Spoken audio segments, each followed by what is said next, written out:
ఊరగాయ సీజన్ అయితే స్టార్ట్ అయిపోయింది. ఎక్కడ చూసినా ఊరగాయలు ఊరగాయలు ఊరగాయలు. సో మనం కూడా ట్రై చేద్దామని చెప్పి ట్రై చేశాను. ఎప్పట్లా కాకుండా తురుమైతే చేశాను ఊరగాయని. ఊరగాయ చేయడానికి అయితే మామిడికాయలు తెమ్మంటే మా అన్నయ్య ఇది తెచ్చాడు. సరేలే ఎలా ఉంటుందని చెప్పి చేసేసాను. ముందుగా అయితే వీటిని శుభ్రంగా వాష్ చేసుకొని నీళ్ళు లేకుండా చెమ్మ లేకుండా తుడిచేసుకొని ఈ విధంగా అయితే పేలర్తో అయితే తోలు తీసేసాను. ఇక సన్నగా తురుము పెట్టేసుకొని ఒక దాంట్లో తీసేసుకున్నా. ఊరగాయ అంటే ఖచ్చితంగా మెంతుల ఆవుల పొడి అయితే కావాలి. సో మెంతుల ఆవుల పొడి అయితే చేసేసుకొని ముందైతే నేను మెంతుల ఆవుల పొడి అయితే వేసేసాను. ఇక వెంటనే పసుపు, కారం, ఉప్పు వేసేసాను. ఇవైతే నేనైతే క్వాంటిటీస్ అని చూడలేదు, అటు ఇటుగా అయితే వేసాను.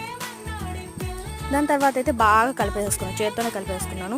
ఇక మామూలుగా ఊరగాయకి పెట్టుకుంటాం కదా తాలింపు, అంటే నూనెలో ఎక్కువ నూనె తీసుకోవాలి. దాంట్లో కొంచెం ఆవాలు, జీలకర్ర, కరివేపాకు, వెల్లుల్లి, ఎండుమిరపకాయలు వేసుకొని బాగా కలిపేసుకోవాలి. చూసారు కదా, ఇవైతే పర్ఫెక్ట్గా వచ్చింది. టేస్ట్ మాత్రం సూపర్గా ఉండింది. ఖచ్చితంగా ట్రై చేయండి.